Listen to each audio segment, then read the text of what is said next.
many complaints on my Twitter feed, my Facebook, on Instagram, everywhere. Everybody just had something to say about the Black Stars game. We'll be delving into it just to see what it was like. And also, the Africa Cup of Nations draw happened earlier this week. Ore Kwampofo was there. He's here in the studio to bring us just what happened there, and then the ambience, the feeling that this AFCON could potentially be the best AFCON ever.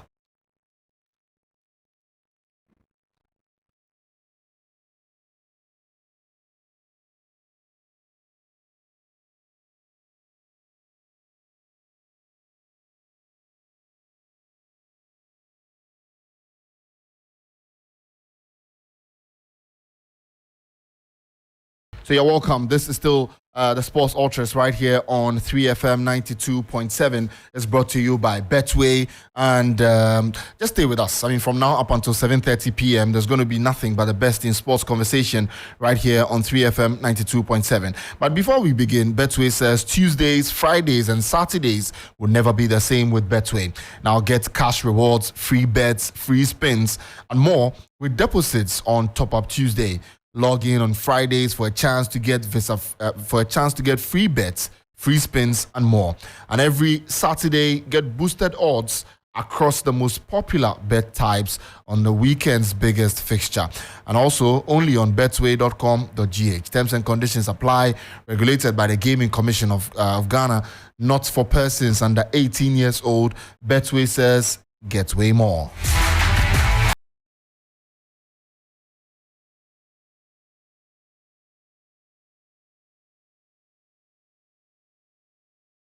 So like I said, it's another show this evening, not actually as packed as we usually have it, but Ghana-Mexico will draw a lot of attention. The AFCON draw will also bring us a lot of attention. And then Ghana will take on USA on Tuesday.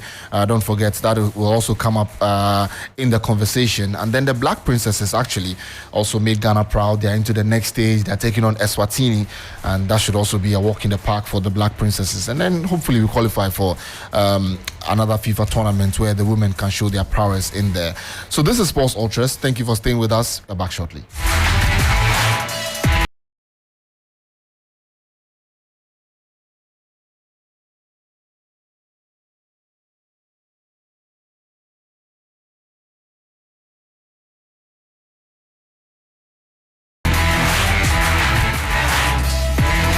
All right, so let's just begin the show. My name is Yao Fusulabi, and my panelists are already seated. Kelvin Osuansan is here, Joe Bote is here, and Ore Kwampofo, fresh from Abidjan, is also here, and Bill Eshen is also in the studio. So, not a packed conversation, but my panelists are all here, and we are going to do justice to the topics at the moment. But, Oreku, let me give you a first chance to speak. How are you feeling? Pardon?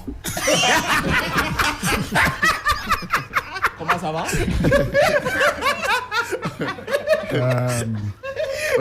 How are you feeling? Tell me in French. Tell me in French how you're feeling. Mon week-end, c'est bon. Était bon. La people, les Abidjan, c'est vraiment. Yeah. Sucré belle So you heard that from the man from Abidjan. He just dropped, and he just given us some French in there as well. Now, Kelvin, how are you doing? I'm usually terrific, Nice one. Bill, are you fine? The women are making me happy, not the men. Don't worry. We'll get there. Joe, how are you feeling? Me, I'm ready for bring back the love.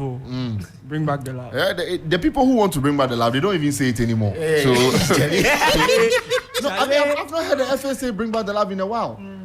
They used to tweet it like hashtag. Yeah, now they don't do it anymore. So, they agree that the love is gone. So, let's just all keep it that way.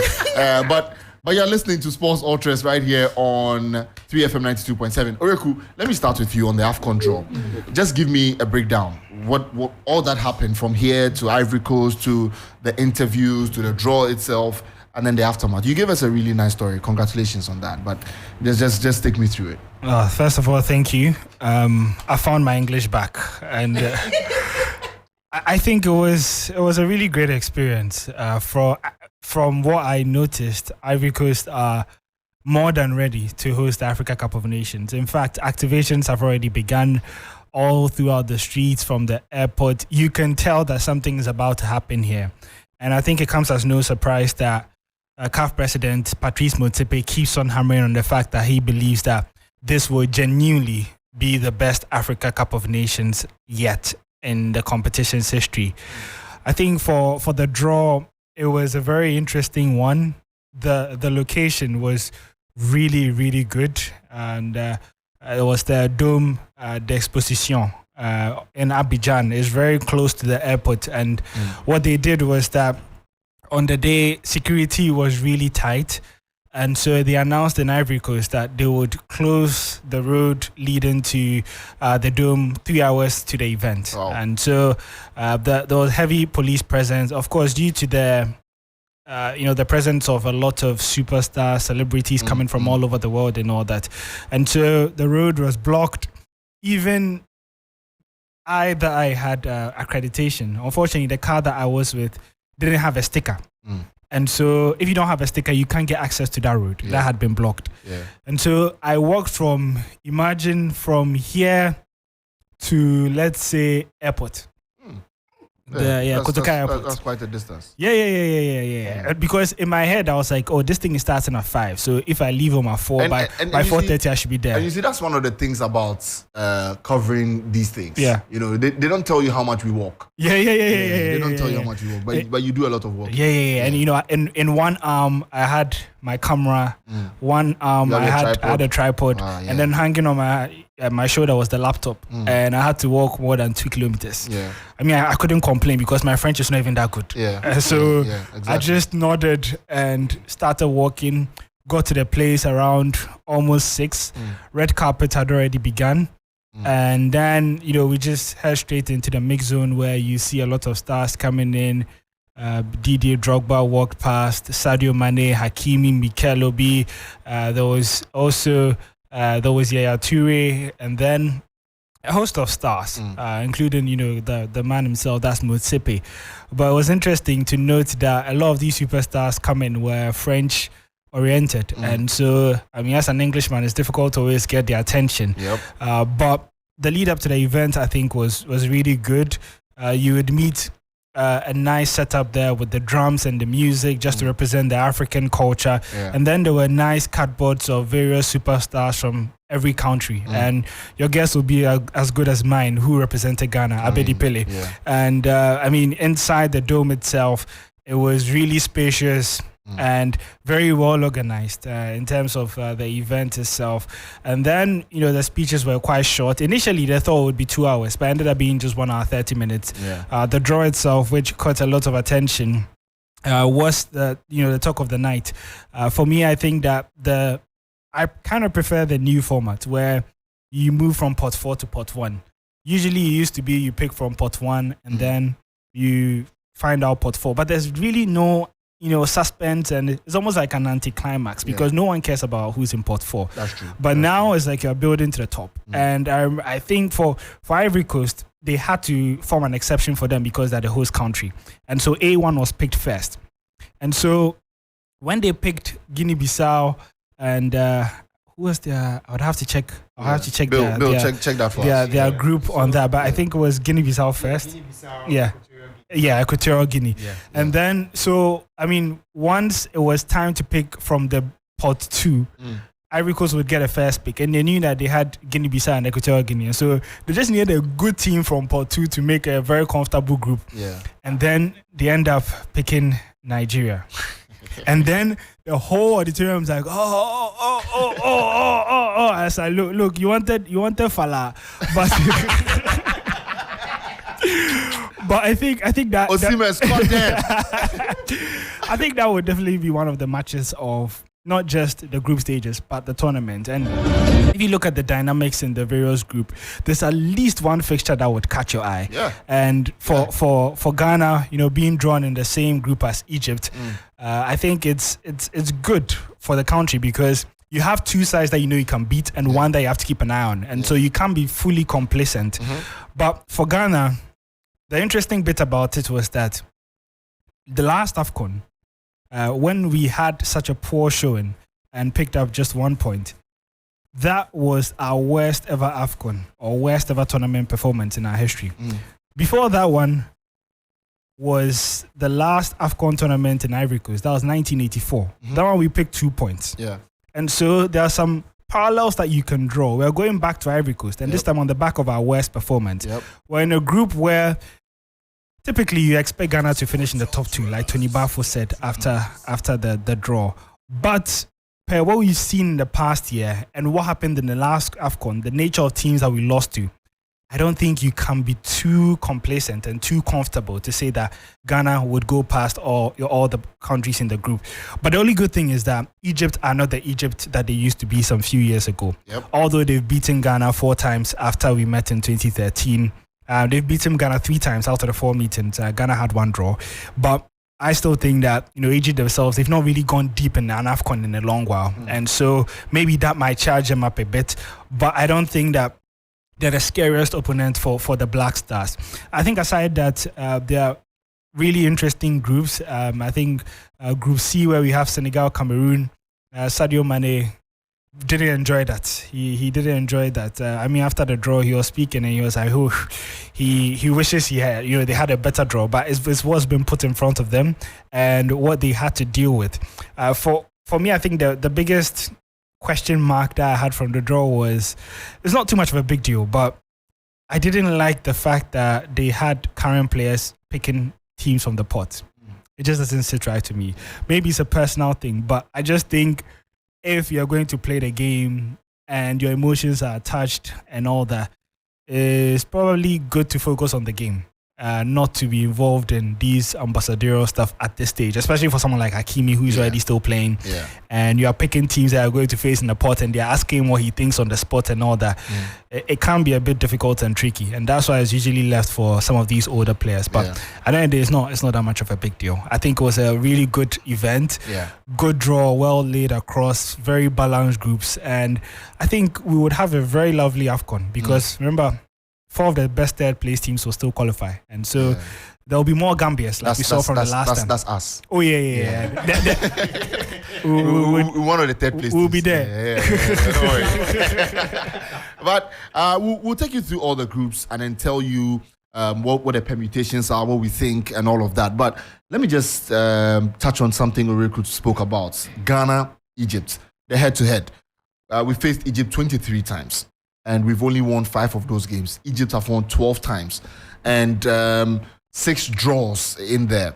Now, the worst time of this fixture has been from 1995 all the way to 2013. Between 96 all the way to 2013, Egypt beat us, let me see, 1, 2, 3, 4, 5, 6, 7. They beat us 7 times and then we drew twice. So out of 9 games, we never won against Egypt until 2013 in January, where we beat them 3-0 in a friendly. And then 2013 again in the FIFA World Cup qualifier, where we beat them 6-1. Since then, we've never beaten them. We've lost 3, we've drawn once. The only wins against Egypt have come in 92, 93, and 95, and then 2013. So that's what's happened with us and Egypt. They always beat us, and that's technically what it is. And like Oriku said, we may not get an Egyptian side as less strong like this one, and so we have to make amends and then qualify. But Bill, take us through the groups, and then we'll do every group as and when it comes. So Joel and Kelvin, stay close to your microphones because we'll be coming to you on that. Bill, take us through the groups. Let's go. So Group A, we have Ivory Coast, Nigeria, Equatorial Guinea, and Guinea-Bissau. Group B. No, wait. Joel, take this one. Ivory Coast, Nigeria, Equatorial Guinea, and Guinea-Bissau. I really like this group as a group that is going to start the AFCON for me, because I know the opening game is going to come from this group. Ivory Coast is definitely starting. If I've not seen their fixtures yet and in terms of dates, but if they are starting with Nigeria, for Ivory Coast it will be good.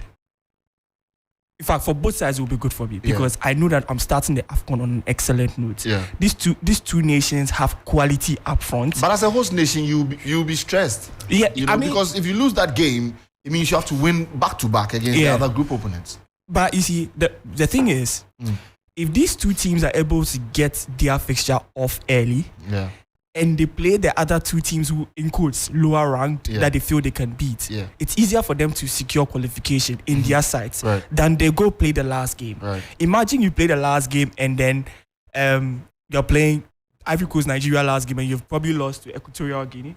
Okay, so Reku is showing me the fixtures here. Yeah. Ivory Coast versus Guinea-Bissau first. Yeah. That is good for them. Right. They are playing Nigeria second, so they are in a comfortable spot at the moment. Yeah. Wait. So who are we playing first?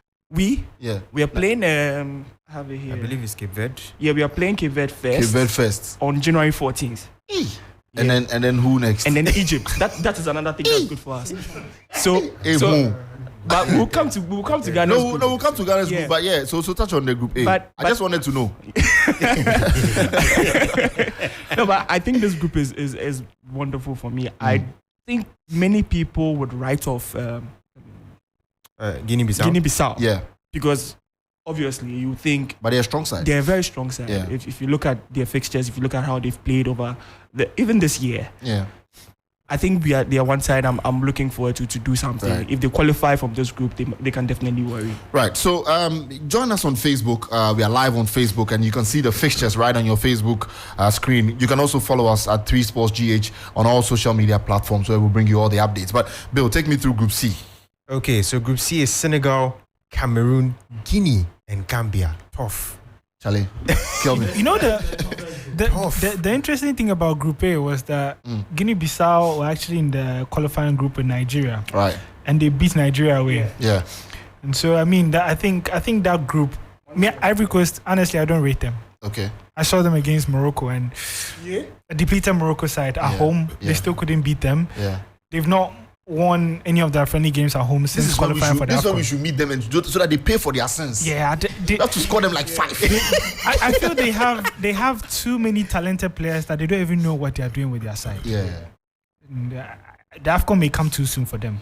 Nigeria too, they don't have a goalkeeper. Yeah. Just that group, and they don't have a midfield, so it will be exciting. But Kelvin, take me through Group C. So I think this is the best group that I have seen, and it's going to give us lots of mouth-watering encounters. Many people who haven't really understudied or profiled the Scorpions of Gambia for quite some time now may just decide to put them away, that no, this is the side going to struggle in the group. But if you look critically at how Tom Saintfiet has built this team from scratch, make sure they become one of the fearsome sides, though they are underdogs in every single game because of their achievements previously. They're a very good team, and Tom Saintfiet has this quality under his arms that he manages to give these top sides a run for their money. Right. I expect them to cause a lot of havoc in this group. And, Senegal, they are the holders. Yeah. They would want to override that curse of defending champions coming to tournament and then failing subsequently. Yeah. With the exception of Egypt, who were consistent from 2006 to 2010. Yeah. The rest have always failed to deliver. Yeah. And this is a very difficult task for Aliou Cisse, especially when some of his integral members are now playing in the Gulf, where they haven't really even had some, instant impact in the clubs that they have. Yeah. Sadio Mane is not having an instant impact where he is. It's still been Cristiano Ronaldo. Ask yourself, Edouard Mendy hasn't been the same Edouard Mendy that you'd expect him to be. Kalidou Koulibaly, right from Napoli, he came to Chelsea and he's been a flop. Nicholas Jackson, one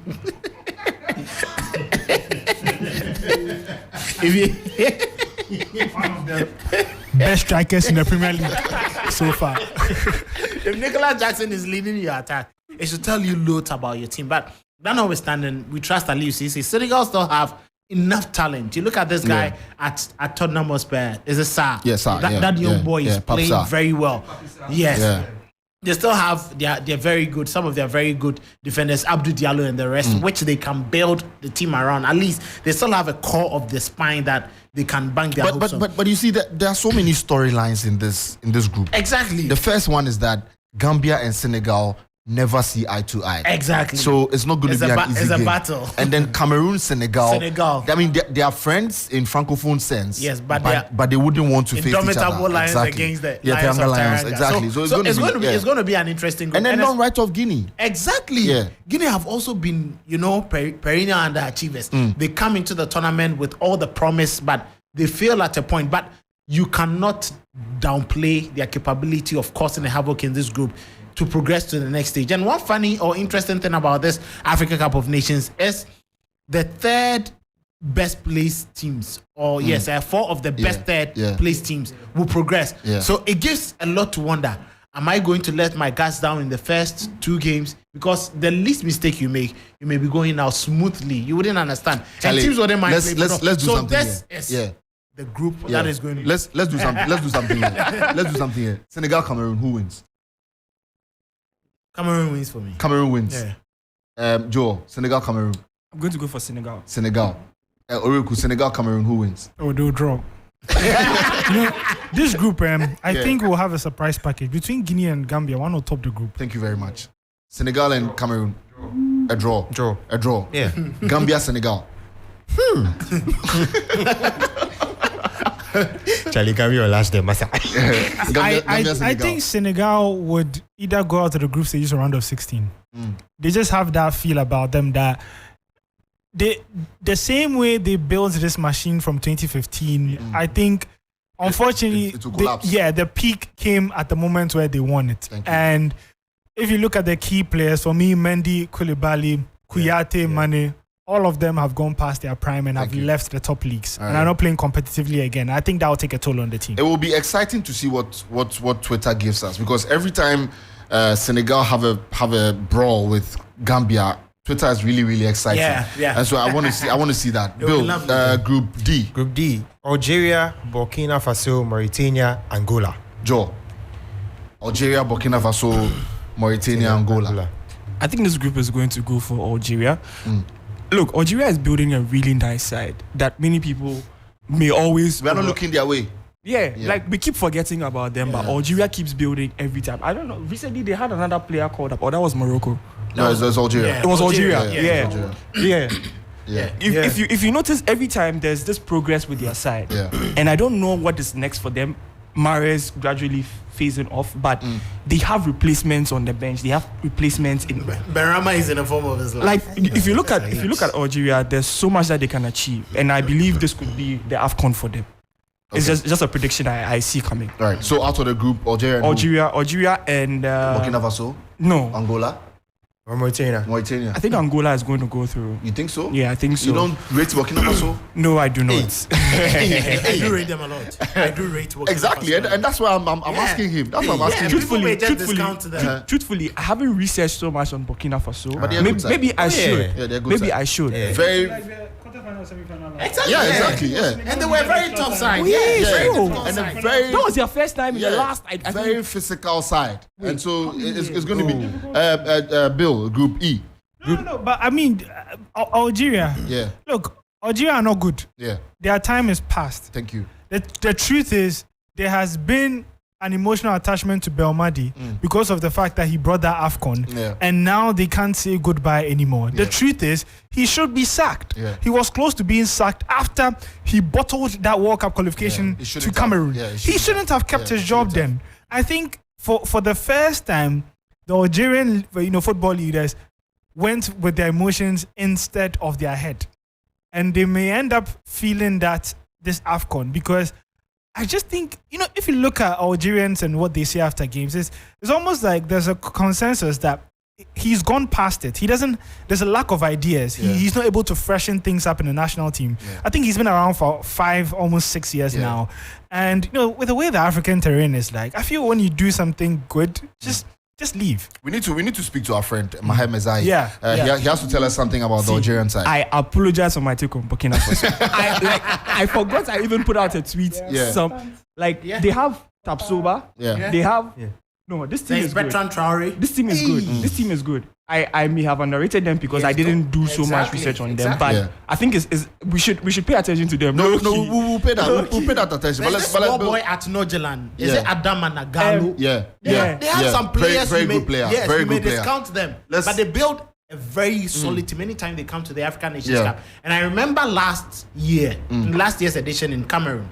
Many were like, oh, Burkina, we're going to go out. We're in the same hotel with them as in the Ghana press. And then we exited and they were there. Their journalists were like, you people are going home. We said we go. And they had a very resolute side built with steel. Yeah.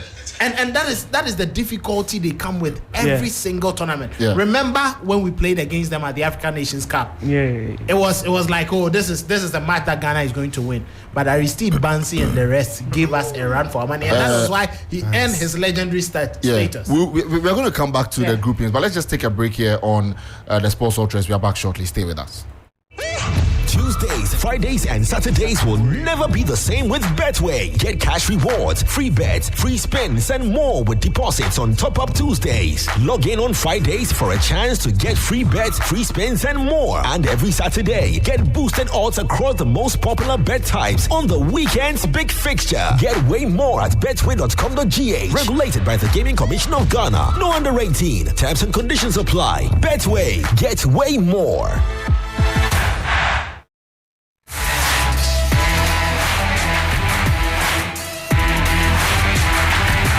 We're back. This is this Sports Ultras, right? on 3FM 92.7. I mean, I keep saying warm up plus, and this Sports Ultras right here on 3FM 92.7. Thank you for staying with us on Facebook. We are live there, and also send us your comments. We'll be reading your comments out on air, and very soon we'll be opening the phone lines. Just about 2 or 3 minutes, we'll be opening the phone lines. Bill, take me through Group E. Group E, we have Tunisia, we have Mali, we have South Africa, and we have Namibia.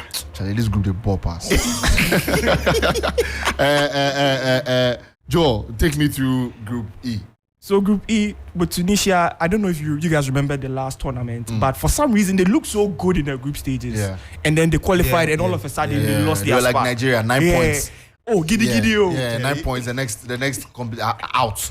But you see, I liked it. What I'm concerned about for such a group is so many mates. Like if you understand Tunisia, okay, you're good, but what do you have to show us? Always you come to the tournament, we don't take anything home. Mali, okay, you are building something, let's see where you go. South Africa, you look at their team, they're still rebuilding. I remember the case with Ghana. They still feel that they were a better side. If they had qualified to the World Cup, they would have been a better team. But if you look at them in their games that they've played, they don't even look like a side that can really dominate in such games. And then Namibia, what do you have to say about them? I am personally concerned about who will finish top. This is so open. Yeah, it's an open group. It's so open. You can't tell what's next. But the thing is, already South Africa's coach Hugo Broos has started putting out excuses. He's always had that thing in him. He says always had that. He says the FA, the PSL are not helping him do what he really wants to do. And when he was at Cameroon, it was different, and he was always given a chance to operate. But over there, he's not operating properly. And we need to speak to one of our colleague journalists there to give us an insight on what's going to happen. So just keep staying with 3FM and TV3. We'll bring you all the updates. My very good friend Velile Nyamdu, and also there's another one, Timmy. Lawrence. Yeah, exactly. Lawrence Kola, and then Timmy Miranda. All of them. They need to speak about their country and their chances at the AFCON. Yeah. Bill, the final group, Group F. Morocco, DR Congo, Zambia, Tanzania. Wow, Morocco 9 points. Why are you thinking they are going to get 9 points? You see, Morocco, there's something about them. Morocco 9 points. Change the lineup. See, Kelvin, And Morocco you 9 will points. Simple. I think they have a quality team, that notwithstanding. Just like you're saying, 9 points should be the cup for them. And then I still think the battle is going to be between DRC and then Zambia, who places second or third in that particular group. But these are the times that you may focus on Morocco and then DR Congo and then how do we call it, Zambia, and then Tanzania will just use that spread. Trade draws. Yeah, we were there when Comoros what I saw last year. It won't happen. What I saw last year from Comoros is the reason why this Africa Cup of Nations, I don't really discount any other side. If Thomas Partey, Andrea, you and the likes are in a game and Comoros is dictating the play, I should tell you something about the African. Can we be real about that AFCON that Ghana did not prepare? Yeah, I mean, the thing is, we know. We all know that. How would you know if the other... Very good. How would you know if the other nations are also prepared or not? No, but so that is it. Nobody comes into the tournament thinking that the other nation is not prepared. You wouldn't know what anyone has up his sleeves. Yeah. And that is why I still leave that room for surprise for Tanzania. Yeah. But critically, if you assess the Tanzania Morocco, to come out as one of the best third place teams. Yes. Okay. Anything is possible. They could just win one and then they will be there, and then you see all other nations losing and then they will qualify. We'll see how that goes. But that's it. We've taken you through all the groups and we've spoken about Ghana's group extensively. We'll come back to it though. But last night it was Ghana, Mexico, and I mean, I'm already rubbing my palms because there's so much to say about that game. The first one is that Lawrence Atizigi, please, Lawrence Atizigi, if you know you can't do the job, please just find somewhere and sit and then let someone come in, because yesterday what you did was abysmal. It's not something that should be happening in goal for the Black Stars. You were poor, very, very poor. I mean, notwithstanding you were poor at the World Cup, but everybody says, oh, you made saves and it was fine. But this time around you were very poor, and we are not going to accept that. We are going into the AFCON to try to win it, and we can't go into the AFCON with this kind of goalkeeping. Kelvin. Well, I think it's terrible, to say the least, and you cannot tell me that a defender fluffs his line, so as a goalkeeper you stay in and watch. It's the reason why you've been given that opportunity to play ahead of all the others. And in any case, they tell us he's a sweeper keeper. Exactly. Yeah, sweeper. Why so you not that sweeping? was the moment you should have swept that ball. And you know what? When the defender lost that race to the attacker, he still had 2 further steps. Even if he was walking, 2 steps would have gotten close and closed in on the angle. Thank you. Which the striker should have probably hit him with the ball, right, or missed that glorious opportunity. Yeah. But you don't stay in the goalpost and expect the ball to come at you. Yeah. And if it consistently decides to do this, then we have no option than just to bring maybe Fatah down. Because the thing is that keep the post again. Because the thing is that teams are going to break their lines. Yes. Teams will break our lines. These are basic things being done in football. These are basic things now that they've told us that goalkeepers should be able to do. So if you're a goalkeeper who has been tagged as that, the reason why you are that was the for the selling Black point. Stars, and you decide to stay in and watch. Come on. What was he trying to tell us? True. And goalkeepers, we always say that, yes, but goalkeepers, I have seen goalkeepers win nations tournaments. Thank you. Yeah. Isam El Adari was the reason why Egypt won 3 consecutive titles of the African Nations Cup. Yeah, that's true. And we've seen critically how goalkeepers have been important in tournaments. Yeah. Senegal won the Nations Cup because their goalkeeper was brilliant in that in that particular tournament. In 2012, yes. In 2012, Fred Imwini. Yes. And then in 2017, Fabrice Ondoa. And even Boubacar Barry, who was lambasted or not respected as one of the best goalkeepers, was the reason why Cote d'Ivoire beat Ghana in the penalty shootout. And even in the game, he made some couple of very good saves actually. That really prevented Cote d'Ivoire from losing in 90 minutes.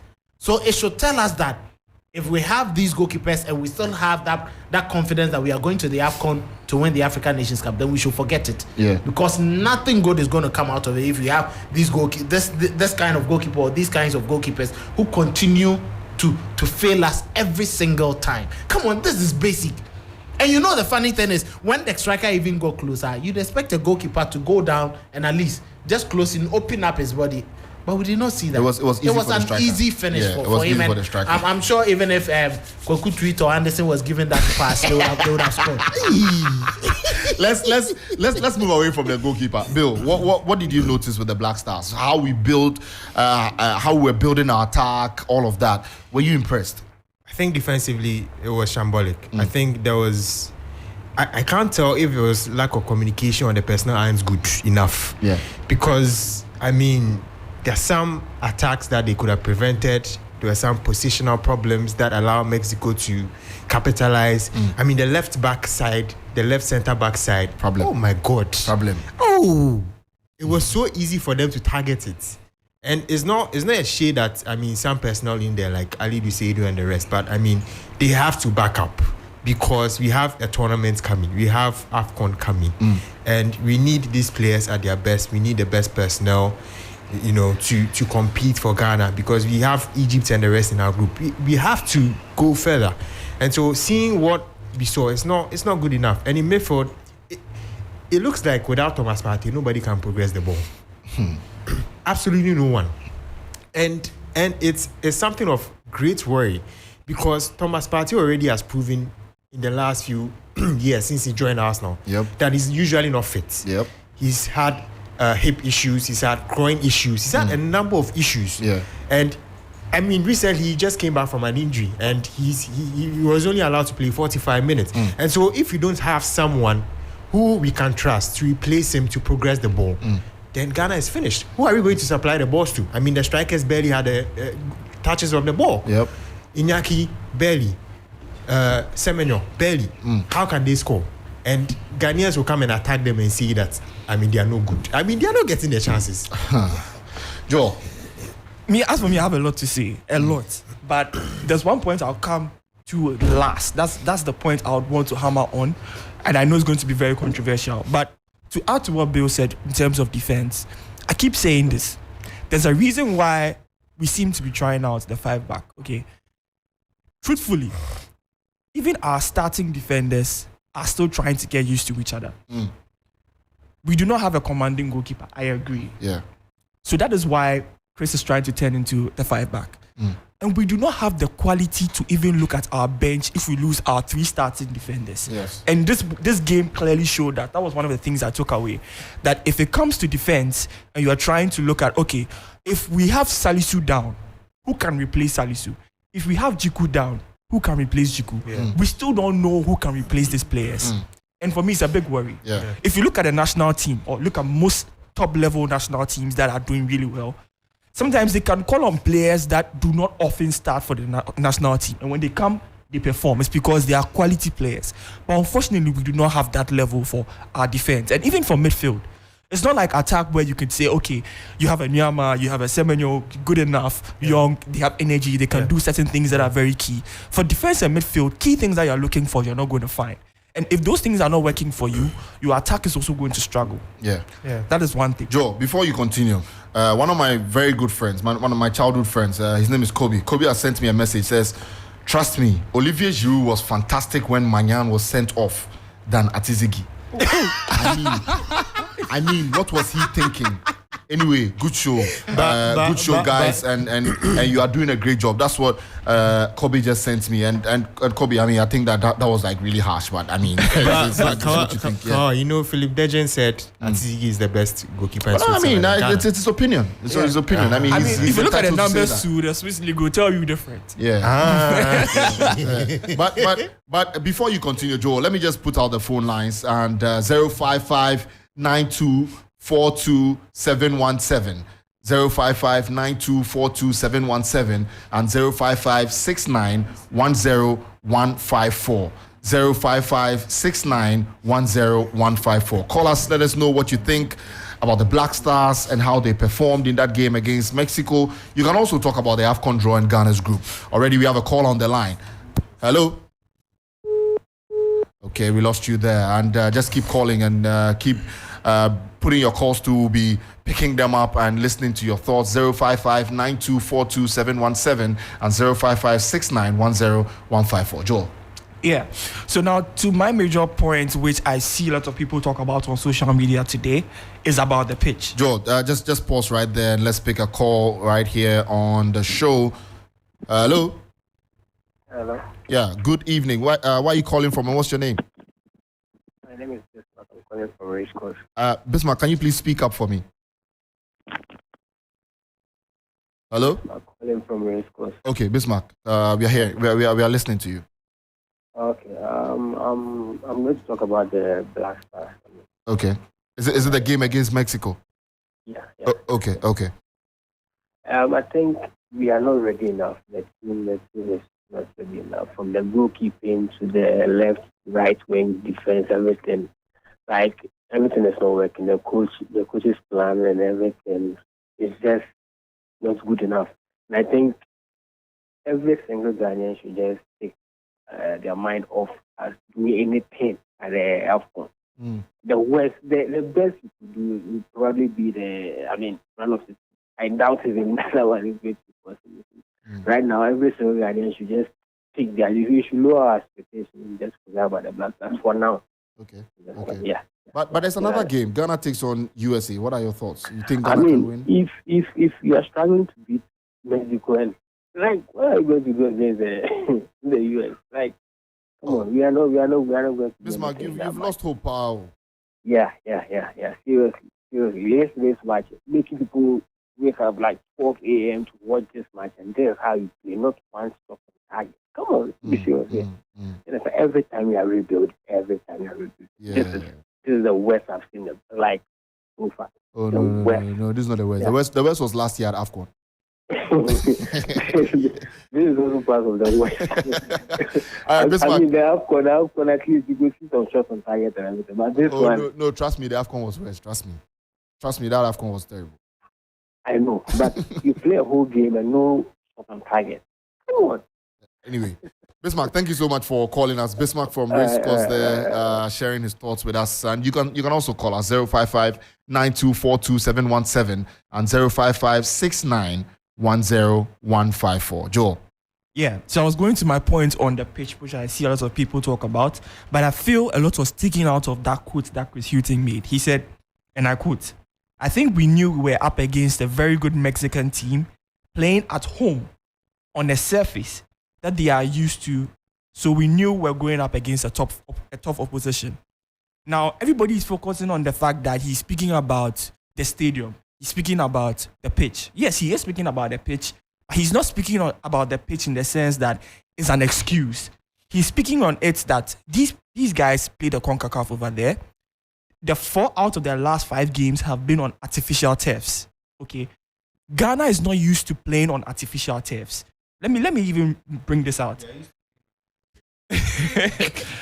Like, at least we try to play on grass and stuff.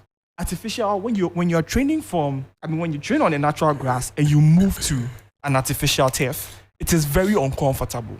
Okay, so you look at this situation, injuries may happen.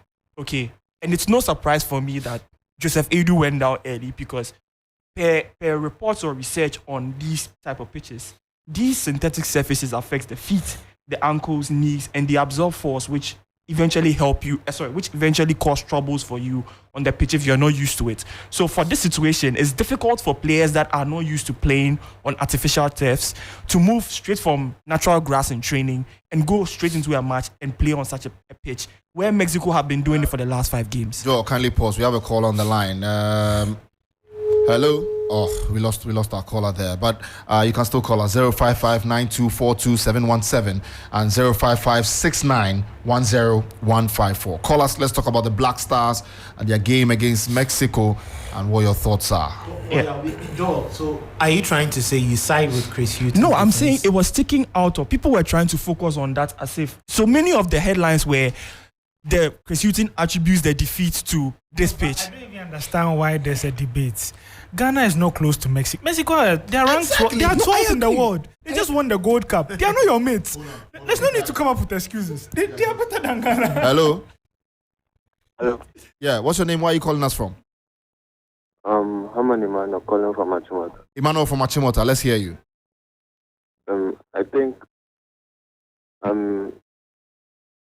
in agreement with your pandit speaking right now, had to focus in the preseason training on the league. I think I'm going to agree with shooting about the pitch. Most of the Ghanaian players don't play on natural artificial turf. Most of the time they play on hybrid turf and stuff. So I think it wasn't all that they had programs on the pitch and stuff. I agree with your point. Okay, so is it justification for not hitting a shot on target in 90 minutes though? No. Okay. You can't force your attackers from midfielders not giving them correct passes. So you can't force them to go to a chance. Kudus had passes and turning all over the pitch around, not doing anything, just give the pass to Semenya and Semenya to shoot in. You can't even give the cause. So So I don't think it's a justification for us not giving us a shot on target. Okay, Emmanuel from Achimota, thank you so much for calling us. This is 3Sports Ultras right here on 3FM 92.7. We are taking your calls 055-9242-717 and 055-69-10154. I would like to focus on the fact that this is no justification. There's another caller. Interesting. Hello. Good evening. Good evening. What's your name? Where are you calling us from? My name is Abongo. I'm calling at MF Estate. Abongo, bongo, bongo. Abongo, bongo, bongo, bongo. Abongo. Abongo, yeah. Abongo, let's go. Let us know what you think. Yes. Yesterday we watched the match. Then the way we expected the Blaster to play, that's not how they play. I used to blame Thomas Partey. When I saw him play at Arsenal, I used to give long passes that he create goals. But when it comes to the Blaster, he doesn't do that for us. So you people are the best people to talk to him, so that if he comes to the Blaster, he should do. They said it was yesterday. They said it's the pitch. The pitch didn't allow him. Okay. All right. Then the next time. When the pitch is good, he will deliver. Okay. Oh, okay. All right. Thank you so much. Abongo, bongo, bongo. Abongo, bongo, bongo, bongo. Abongo. Abongo, thank you so much for calling us right here on Sports Ultras on 3FM 92.7. Let's take a break. We'll come back and continue the conversation. Tuesdays, Fridays, and Saturdays will never be the same with Betway. Get cash rewards, free bets, free spins, and more with deposits on Top Up Tuesdays. Log in on Fridays for a chance to get free bets, free spins, and more. And every Saturday, get boosted odds across the most popular bet types on the weekend's big fixture. Get way more at betway.com.gh. Regulated by the Gaming Commission of Ghana. No under 18. Terms and conditions apply. Betway. Get way more. We're back. That is still Sports Ultras right here on 3FM 92.7. You can still call us 055-9242-717. Already there's a caller on the line. Hello? Hello? What's your name? Where are you calling us from? My name is Bright. I'm calling from Spinte. Your name is what? Bright? Bright. Okay, Bright. Let's hear from you. Okay, but when you want to see the best out from Thomas Partey, you have to pair him with Summit. You have to pair Thomas Partey with somebody. Summit. Okay. Okay. Yesterday, you see that ambitious boy there, no good crowd. Before Thomas Partey will have to go forward and give out the passes that he give it out. That's not that. And you need someone who will do the day work for him. So technically, someone has to unlock Partey. Yeah. Oh, okay. Thank you so much. Thank you, Bright from Spintex. That's Bright Stores there. Also says that Thomas Partey needs to be unlocked to play well for the Black Stars. 055-9242-717, 055-69-10154. Joel. Yeah. So I think I'm happy. Joel, that you've had the mic for a very long time. Only that you're not being allowed to speak because of the calls. Hello. Good evening. What's your? Oh, we lost you. And so sorry for losing you there, Joel. You're back. Charlie, I forget my point. Let's go back to what you wanted to say. Oreku, just give Oreku an opportunity. Oreku, what did you also notice? Let's hear from you. I remember I sat here, I think 3 weeks ago, and said that it is never Inyaki's fault. And look, in training, what they see, they're not even seeing half. And my personal opinion is that you cannot have all of these individual players doing or performing at a considerably good level when they go to their club side. And then when they come here, it's almost like they can't play football again. There were talks that Semenyo offers more, he presses, and so he should start. Well, he started yesterday. Okay. He was limited to very few touches. At the time that he was going off, he had about 16 touches. In 65 minutes, Atizigi had 34. Yeah. He didn't even have a shot. Yeah, Mason Mount had 6 in one Man United game. Yeah. So, hold on, guys, hold on. Yeah. There's a call. Oh my God. Sorry. So sorry. Please keep calling us 055-9242-717 and 055-69-10154. Oreku. Yeah, so I think yesterday confirmed what I had in mind, that the problem is not in that Iñaki or Semenyo. It is a structural problem with how the team plays, because Iñaki came on for about 30 minutes. Very good, there's a caller. Hello? Hello. Yeah, good evening. Where are you calling us from? What's your name? I'm Opon Kofi from Kaswa. Opon Kofi from Kaswa. Opon, let's hear you. Yeah, I want to talk about it. They were saying the pitch. Yeah.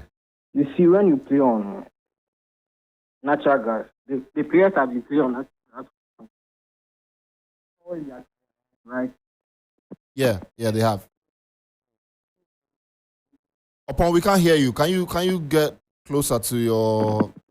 Okay, sorry. So moving from the natural gas to the artificial ones, I think make it difficult for them. So that was the reason why they couldn't get a shot on target. Yeah, I think so. Oh, you think so? Because they do so that they won't get an injury. Oh, so they don't have to play shots so that they do not get an injury. No, that's not what I'm saying. So what are you saying? No, I need to understand your point, because if you're saying that the grass was a hindrance to why they couldn't play properly, and I need to understand what you're saying. I was saying that. Yeah. These players have been playing in Europe, and so I don't think a friendly match will. Maybe they took it as a mere friendly. That's why. Okay. All right. Upon. What did they say? Yeah. Upon. Thank you so much for calling us. Thank you. But how are the people of Kaswa doing? Oh, we are doing great. Okay. All right. Kofi Pon, thank you so much. Thank you.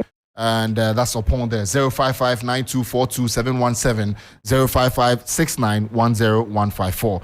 Oreku, you're speaking. I was saying I don't think it's either an Inaki or Semenyo problem, because yesterday Inaki himself also came off the bench and he played about 30 minutes. He had just 3 touches, completed 3 passes. So imagine as a striker completing 1 pass per 10 minutes or feeling the ball once every 10 minutes. You're isolated. Yeah, I think that's the definition of disconnection. And it doesn't even help grow your confidence, and you don't even feel a part of the match. At a point, I was wondering, is Inaki even on the field? Yeah. And I think it just summarizes the problems that we've had in the past few games under Chris Hughton. I think aside the Ghana versus Liberia match, where the team consistently pinned their opponents back and had good enough possession, were able to recycle the ball well, and had some, sustained pressure and possession in the half of the opponent. We saw what happened in that game. Ghana scored 3 and could have probably scored 5 or 6. That's what's been lacking, because we don't see our team move the ball up quickly enough, and we don't see the team commit enough bodies forward. Because yesterday you can count on one hand the number of times players tried to put in a cross for our strikers. If both strikers came on and shared the 90 minutes and none of them had a shot, and both of them were limited to less than 20 touches, then it's almost fair enough to say that we're playing our football without a striker. And for me, I think it's very disappointing, because we've been blessed with 2 very decent... Look, we're coming off the back of using Richmond Boachi Adam for AFCON. And if God being so good, we've had Iñaki Williams and Semenyo, one in La Liga, one in Premier League, coming to Ghana and going to play the next AFCON, and we're not playing to their strength. They're not utilizing them. It hurts. It hurts to see that it's almost been 1 year and Inaki has still not scored. It hurts to see that Semenyo is making all of these runs, and the only time he will score is either a scruffy goal or he has to go and press and win the ball. But when will we create for our strikers? Because at this rate, look, we can bring Haaland, we can bring Mbappe, we can bring Lewandowski, we can bring Benzema, we can even decide to bring R9 back from the dead, not literal dead, but like retirement dead, and put him in this Black Stars team. He will even get 20 touches.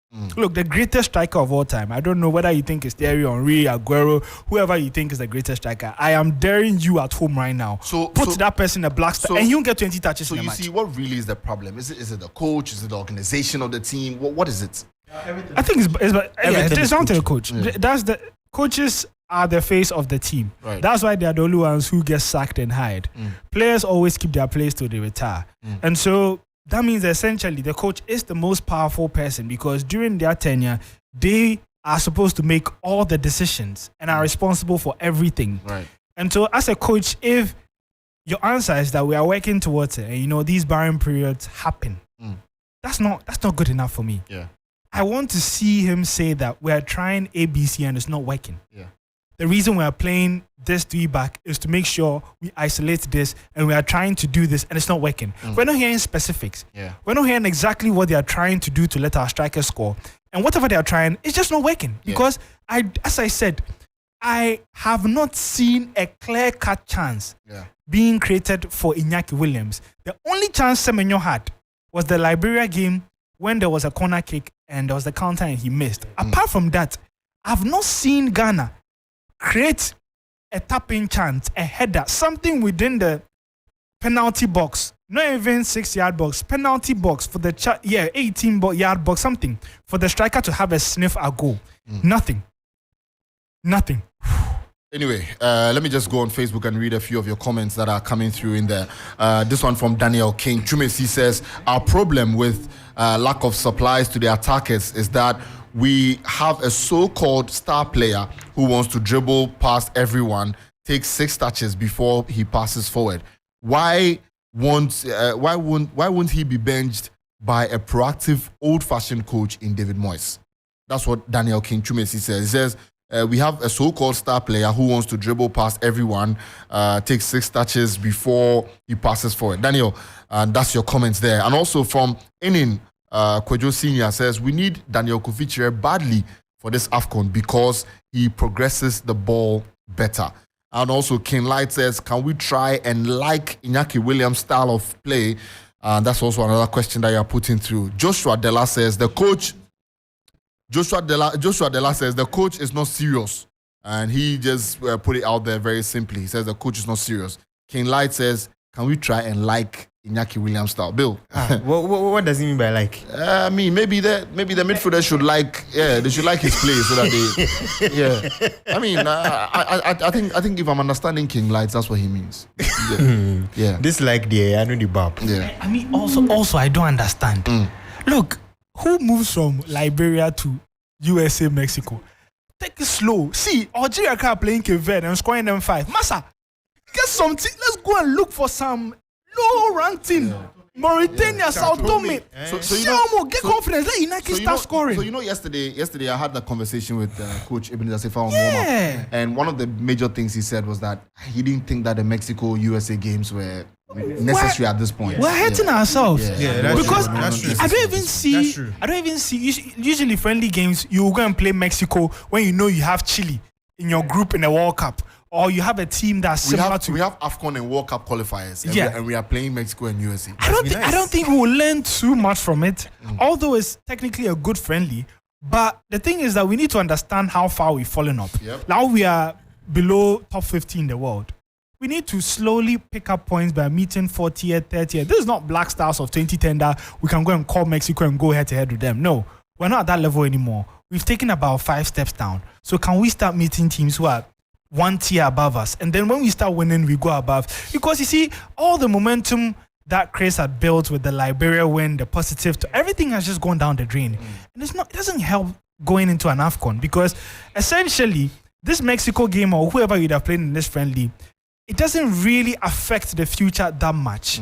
But the thing is, if you lose these 2 games, then it becomes, quote-unquote, a crisis. Yeah. Also, Azu Song, Apolinia says, I think our midfielders are not supplying the strikers with the ball because they want to make a name for themselves. That's what Azu Song is telling us. But just before we move on, we need to move on the conversation and talk about the USA game. But just before we go. But Carl, even before we get to that, Oracle wants maybe an easier or a less ranked team. But even in the qualifiers where we're playing against nations who were ranked lower, the performance hasn't been inspiring. It's been the same old uninspiring tad. Do I say a very disorganized defense, hopeless midfield, and a very listless attack. That doesn't give so much. And now goalkeeping has also become another burden on our head. We expected that Atiziki, with all the confidence given him from last year's World Cup, should have been able to man these posts very well. But now look at the team. So which games are we even going to play that you realize that Ghana is doing well? Fine, we saw that Liberia game. It was impressive. And I still don't understand why Chris Hughton cannot put his best men forward for a game. Consistency is key. I understand the French national team failed from 2012 coming up to 2014 after the World Cup. Even in 2014, they did something good until they were pushed out narrowly. But in 2016, look at what they provided for the team at the European Championships. They built on to 2018. They got rid of some of the players. They got back well. Bless Matuidi, Popoba, and the likes went off. They still managed to build a very resolute team, a very solid squad, and they are playing well. We've seen England change hands in the last couple of years. A number of players have left, others have joined in, but you still see that promise, that sort of game plan, that style that was given. Chris Hughton has been part of this team from last year March or before March when Otoado took over. It got to a point people were saying he's the technical advisor. So if he was the technical advisor in all those positions, why is his advice not being put into reality this time around? I think he needs to do a lot. Some of us have maybe defended him some time ago that he needed time. But if you have some of these well-performing players in the world and you cannot strike a balance in your selection, then I think it's really problematic. If you think that Kudus is a man who plays well in a certain position, just play him there. We see France play in Mbappe as a decoy now. He doesn't tackle so much. He just stays up front. Kolomwani was playing as the main center forward, but he was doing most of the tackling. Why? Because they know that their threat comes from him. Why don't we have a game plan that will suit the kind of players that we have? Every time we tweak, but we don't get any difference from our play. And it's useless. Look at the Spanish national team. Luis de la Fuente, he's getting the result. Yeah. He's using virtually unknown players or young players you wouldn't even mention when you are mentioning players in top flight football. Even top 20, some of them will be out. But he's getting results with these players. Ferran Torres, Gavi, and the rest. Alvaro Morata. Yeah. And he's scoring. He's on top of the scoring chart when it comes to the European Championship. Why are we not getting it? But for Africa, I don't know the kind of goalkeepers we are cooking. If Cameroon has Onana, if Nigeria has Uzoho and that other guy, South Africa have this guy, how do you call him, Ronwen Williams, and now Ghana, Lawrence Atizigi. What sort of African Nations Cup are we going to watch? You know this, I wonder where the national football philosophy is. Hey, yes. No, but me, I'm more concerned. To be fair, they said that down 20, 30 something. They are now cooking it from the far. The young boys on the street, they are learning the philosophy. So relax. It will show you. One day we'll discuss that thing. but to speak about the point Kelvin made, I mean, to some extent I agree, but to some extent also, this is the difficulty of having or coaching an international or a country and not club football. Injuries when they set in. You like defending Chris Hughton? Oh, I'm not defending. I'm amazed. I'm not defending anyone. No, I'm just trying to argue the points out. Okay. I want us to understand that okay, the players that we had. So Joel, let me ask you a question before you continue. Okay. There's been injuries. Fine. So yes. the team we had. Have you noticed the difference in level? Is it okay that we play a game and not hit a shot on target? No, it's not okay. But if there's anyone that has spoken about the disconnect from midfield and attack, I have been there. I've been one that has spoken about it largely, even from the World Cup. So and I know what. So who is injured? Who should have gotten into this team to make us better? So this is not about upfront who is injured or not. It has been a structural problem. Okay. If we all agree to that, that's fine. You'll be speaking about Chris Hughton. How many games so far? 5. Okay. First defeat, okay. But you look at what one major problem that we've had is about how compact we are defensively. And if you notice from our World Cup, we conceded 7 goals in 3 games. But the ball was nice. Exactly. No, is that what you want? No, you see, but exactly. Is that what you really want? Let me tell you something. What's the difference? Joel, let me tell you something. I'm listening. You know, there's one thing about Ghanaians that they could lose a game, but the way we play will just make someone happy and say, oh, you know, things are in good place. That Portugal second half made me confident we'll be successful. Exactly. You understand? Made you confident. No, exactly. I agree. And but that's it. Because the thing is, imagine we played the World Cup, the first game of the World Cup. Imagine we played like we played against Uruguay from the start.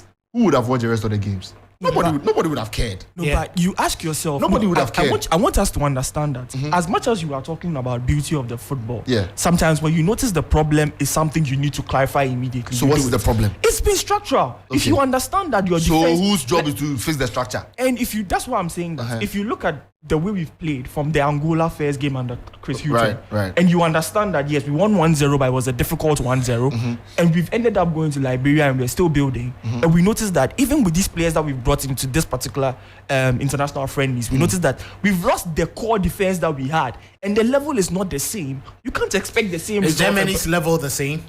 Look at Germany. Is Germany's level the same? No, their level. How many games had they lost before Julian Nagelsmann took over? No, but did you watch their game against the United States? Exactly. No, but you see, they were brilliant. You were like, yes, this is a man's fingerprint on a team. Kelvin, wait. I think Joel, you are not letting me. Hughton has played 5 games. Have you been impressed?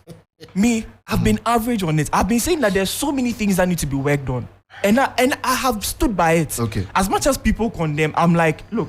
If you understand that we are trying to build something, everybody says we're building, but at the same time, everybody's expecting results. No, but the truth is, Hughton didn't just come around. Though. Exactly. He's been around for a while. The team for the World Cup. He's been around for a while. I don't even think his job started from Angola. Yes. He knows these players from before the World Cup when we went to Nigeria. So if anything, that should have helped him settle. Yes. Me, I understand he needs time, but it's going too slow. Too slow. By now, we should... Look, it's almost like the team don't know what they have to do when they have the ball. The thing is that... have you noticed that they are now trying out a new formation? The thing is that... No, but you see... It's because there's a problem. Yes, but you are fixing a solution. Or you're trying to find a solution to fix that problem. You bring the solution, and yesterday you couldn't even get out of your own house. How is that a solution? You did that in the first half, it's not working. It's not working. You came back second half, same thing. Change it. It's not... And that's the thing. I feel like already he's piling a lot of pressure on himself. Yeah, I agree. The pressure is mounting. Joe, I'm telling you this for a fact. If Ghana had played these 5 games that Chris Hughton has manned, if Ghana played those 5 games like we played against South Korea and like we played in that second half against Portugal and we lost 2 of the 5, nobody will be bothered. Exactly. Trust me, nobody will be bothered. And I'm surprised that you played a system. You played a system against Liberia and he said it was a 3-back. You wanted to play that same system.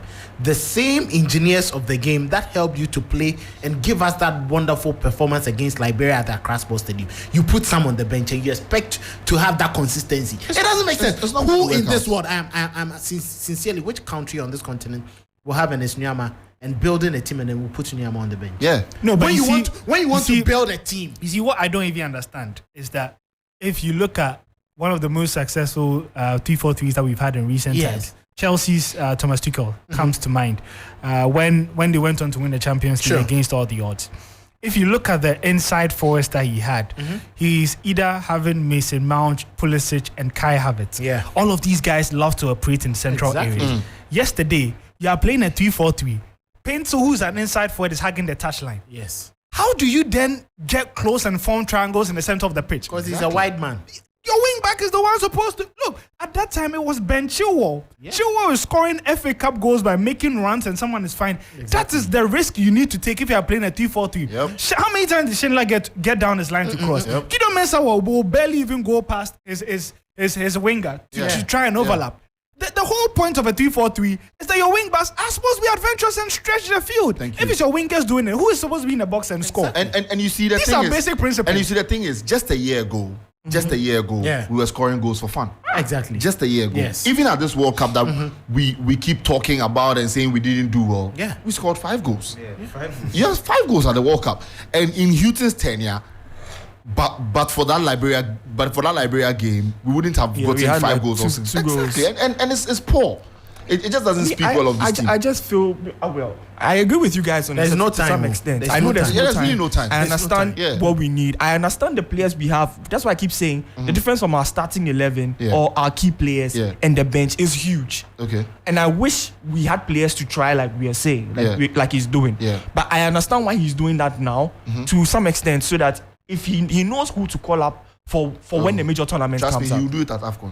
We are Let's here. see. Let's hope he doesn't Look, repeat it. this weekend, I watched the All or Nothing, the German edition, Anti-Flick, when they had that disastrous World Cup. And the amount of detail that goes into their tactical meetings. Look, I'm not too privy about what happens in the Ghana camp, but I'm sure that doesn't happen. Yeah. There's that excuse that, yes, you don't get time with the national team and all that. But now we're in an era of technology where even when the players are not together, you can still have videos put together and be trying to hit it into their head, what you demand of them, the spaces you expect them to pick and all that. I think we don't have an excuse. We just do not have an excuse because at the end of the day, the AFCON will come in 2 months. And we cannot afford to have another disastrous AFCON where we go out of the group stage or we barely make round of 16 and get knocked out. Because what happens is that now you get sucked into that reality of no longer being a big country. As things stand now, we're out of the top 10. Burkina Faso are ahead of us in the rankings. Another poor AFCON, we are starting to get below top 12, top 13. Before you realize, Ghana is no longer a top 15 side in Africa. And that would take years and years to fix. So for me, I think that it's time we start to demand a lot more from these guys.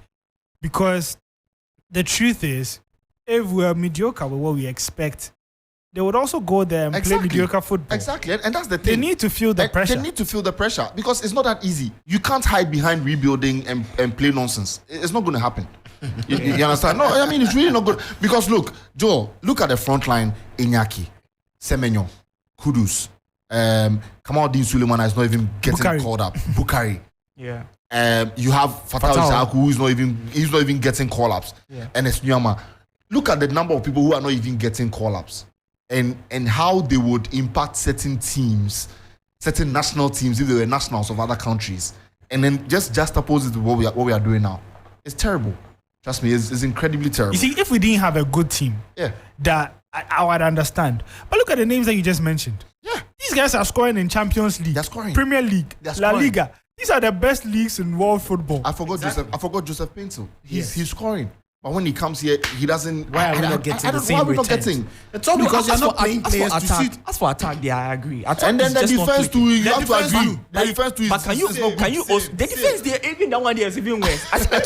Like the defense, I don't even want to talk. That's why I keep saying, if you look at the defenders, actually, the level is so wide that even the starting 11, you are saying that this is our starting 11 or our starting defense. But they we are still complaining about them. I agree with that. No, Joel, even when you talk about quality, a final point. When you talk about quality in players, there's this thing that I don't get. France misses so many players, but they still have players. Do you see the guy who played the right back for France just this Friday against the Netherlands? He's just a nobody. I hadn't even heard of him. Is it Klaus or something? Yeah. I hadn't even heard of him. You see, but he played. There was Jules Koundé. There was Benjamin Pavard. In the last 3 years, they've had 3 or 4 different right backs, 3 or 4 different left back because Leo Dubois. There's been Theo Hernandez. Yeah. Lucas Hernandez plays at times. There are times Saliba drops into play in a back 3. They still have that shape and they don't lose it. And they are still scoring. Even in midfield, there are times there is Griezmann, there is Yusuf Fofana, there is no Chouameni, there is no Kamavinga, there is Rabiot. They play. They just. But where is that structure? Just fix the structure. You put the players in there, and we are going to excel and win games. It's a problem of the technical team. They need to fix this. Kelvin, we'll take a break, and when we are back, we'll read some comments on Facebook. Tuesdays, Fridays, and Saturdays will never be the same with Betway. Get cash rewards, free bets, free spins, and more with deposits on Top Up Tuesdays. Log in on Fridays for a chance to get free bets, free spins, and more. And every Saturday, get boosted odds across the most popular bet types on the weekend's big fixture. Get way more at betway.com.gh. Regulated by the Gaming Commission of Ghana. No under 18. Terms and conditions apply. Betway. Get way more. Right, we're back. This is still Sports Ultras right here on 3FM 92.7. Let me get into your Facebook comments. And Daniel King Chumesi says, Oriku, please check our recent stats against those minnows. We hardly put more than 2 goals in their net. And I'm sure that's one of the points Oriku made. And Daniel King Chumesi wants to address that. Also, Richard Kankambwedu says, I think the technical team is scouting enough with regards to ball progresses. Okay, it's not scouting enough with regards to ball progressors. Alfred Duncan needs to be part of this team. Ball progressors like Michael Bedu and Forsen Amankwa should be given the opportunity. Also, Lawe Ingwa says Chris Hughton can't use his own advice. And Azusong Apollina, you're back. You're saying that forgetting that their main roles is to provide assists for the strikers to score, they will be scored based on the pass they give to the strikers, not because of what they are doing on the pitch. Apollina, your message is not quite clear. And you also sent another message and said that you are listening to us or watching us from Sandema. Thank you so much, Apollina. Also, Richard Kankambwedu is back. He says, I think the technical team is not... Wait, I've read that already. And Lawe Ingwa says, I wonder how the Black Stars train. Simple message there. And Matthew Designer says, good evening, brothers. Watching you live from South Africa. I think Manaf Nuruddin is the best fit for goalkeeper for the Black Stars, and that's his opinion. Also, Raul Gonzalez said, the pitch should not be an issue. These players are professionals and the same as Mexico, who plays on different turfs. The issue is the tactics of the coach, and there's no tactics. Midfield is not good. No cohesiveness from midfield to attack. It was shambles to watch. I really doubt how the AFCON will be like. Ghana still have a lot of work to do. Also, Awo Chumwa says, problem is the technical team. You can talk and talk and talk, but it's the technical team. Also, Nuhu Afi says, I'm thinking how Chelsea will beat Arsenal next week. And then also, Picho Jr. says, I'm listening live from Uganda. Thank you so much. And Efo says, we need 3 more forwards. Efo TND, that's your comment. You said we need 3 more forwards.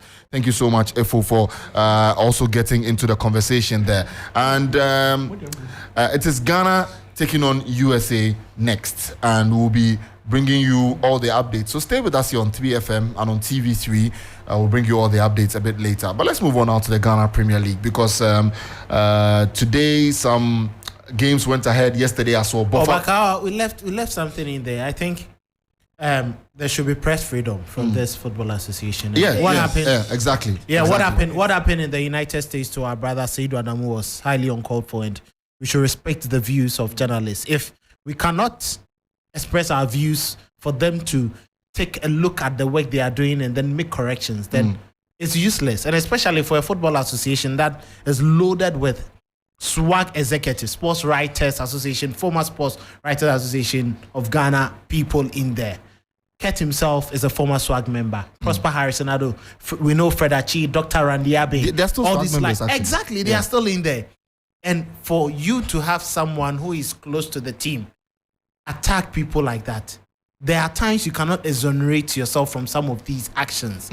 It may come whatever way it may be, but they certainly taint the image of the association and for the president. And we shouldn't allow these to happen. For football fans or Ghanaians who are in the United States, they've seen the team for the first time in as many years as they've been away.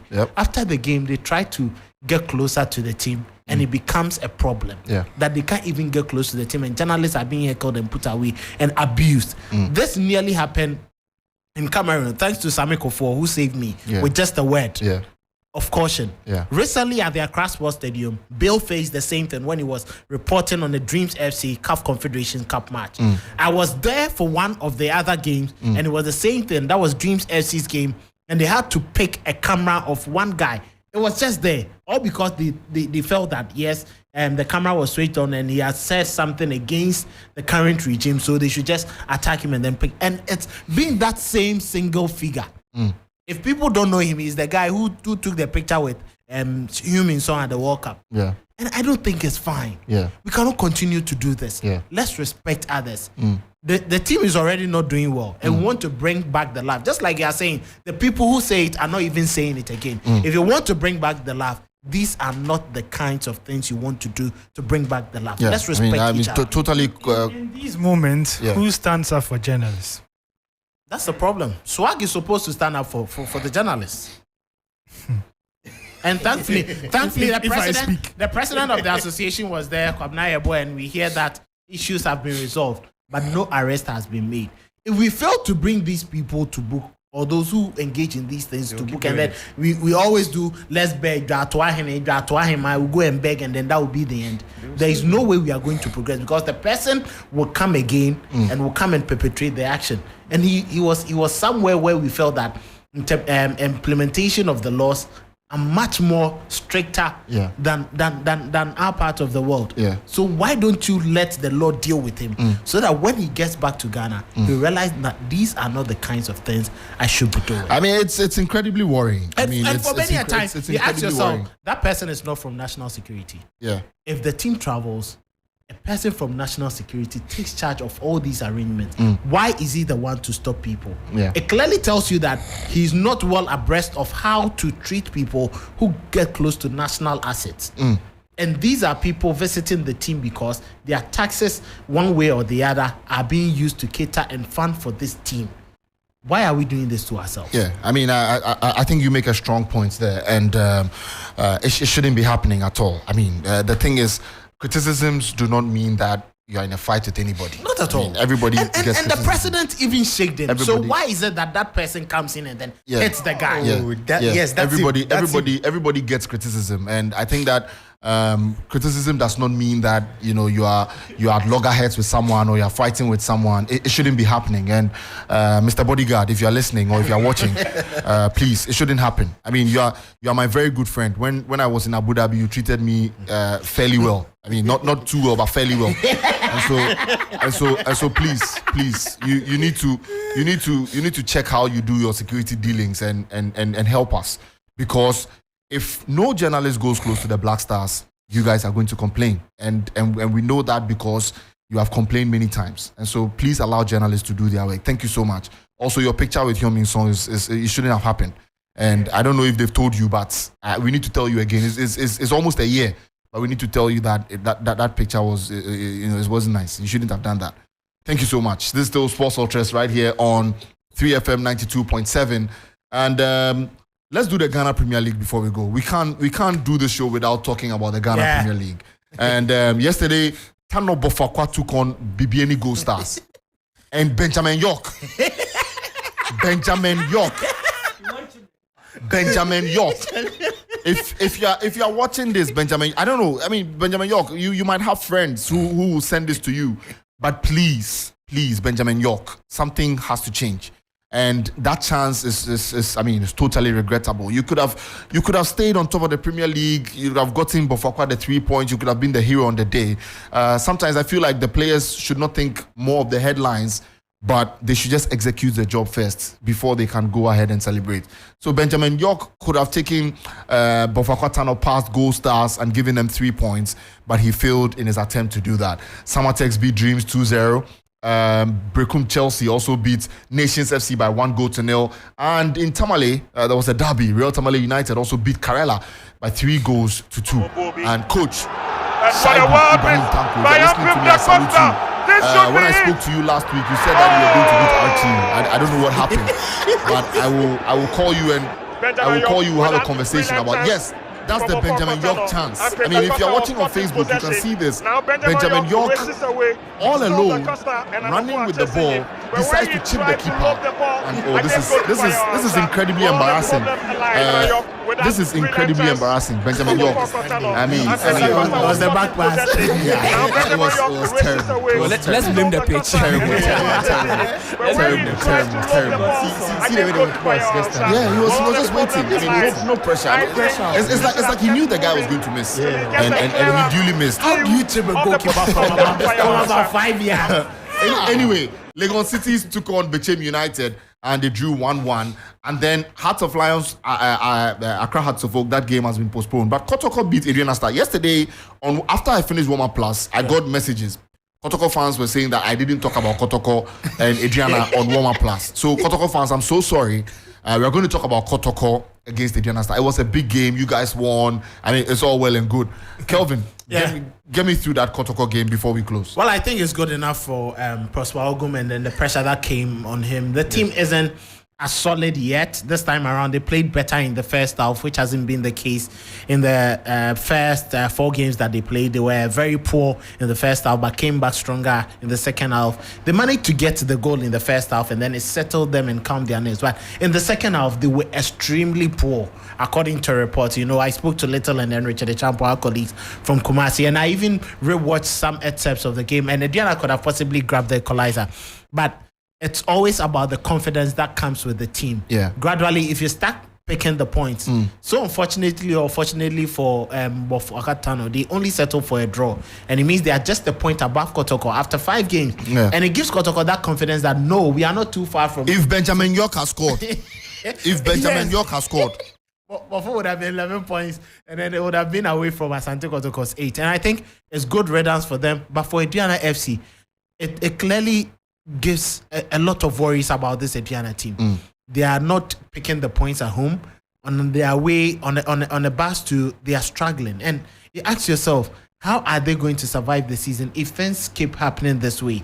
They weren't able to have enough funds to get that money to purchase players. It's one of the reasons why Pakwesi Fabian decided to leave and then come to Legon Cities. But you ask yourself, is Legon Cities even any better? But he has been given that opportunity to pick youngsters from across the nation, and we know when he's given that freedom and liberty to do that, he's able to do it well, with the exception of the national team, that is the under 17. But when it comes to clubs, he does it well. So good for Kotoko, good for Ogum, and I think this continuously gives them that opportunity. And for Carlo Ouattara, it built his confidence. Yeah. In the lead up to this season, barely could he even record 4 goals in a season. But he already has 2 out of 4 games that he's played, and clearly tells you that if he's able to do they need to just play to his strengths. Yes, exactly. I mean, and his strength. Cross the ball to the big man. Cross the ball. But you ask yourself, how many people can cross the ball at Asante Kotoko? The wing backs are poor. They cannot cross the ball. The goals that have come from him have come from Sharif, and then the crosses or deliveries have come from Sharif and Richmond Lamptey. Yeah. And these are central midfielders. Yeah. So unless it's a corner kick or a free kick on the wide areas, you cannot be getting him those deliveries. Prosper Ogum, you have serious issues. He still has a lot of work to do. Serious issues to deal with. Prosper Ogum. But I think I should credit one player. He never had a good season, good time at Asante Kotoko, but this season he has 4 goals under his belt. Ivan Saduma Kuredu. Right. A story is coming up on him this week, so watch out on TV3. I think he's really done some good work there, and he's playing to some bits of strength that we never saw him do when he was at Kotoko, and he explains all the reasons why he's doing better. So GPL Express, thanks to Yalfosula Abi, Anderson, Bill, and then myself, we will bring you that load on Ivan Saduma Kuredu later this week. But Great Olympics against Accra Lions is tomorrow too. So we'll get into that. We'll get into that tomorrow, because we're not talking about it today. The show is almost done.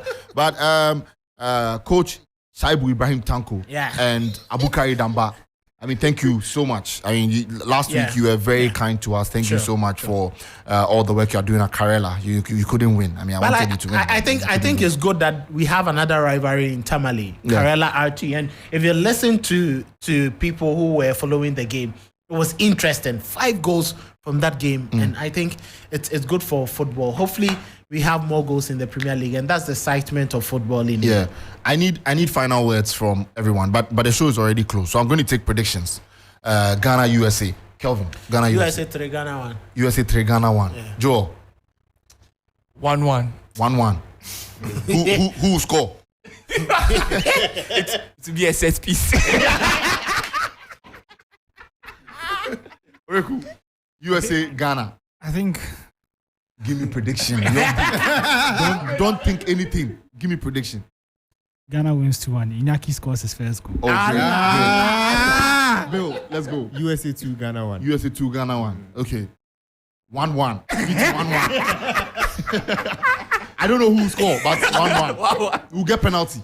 We'll get a penalty. Yeah, so 1-1. Thank you so much, guys, for joining us for another exciting edition of Sports Ultras. My name is Yao Fusulabi. I was here with Kelvin Ouswansan, Joe Bote, Ore Kwampofo, and Bill Eshen.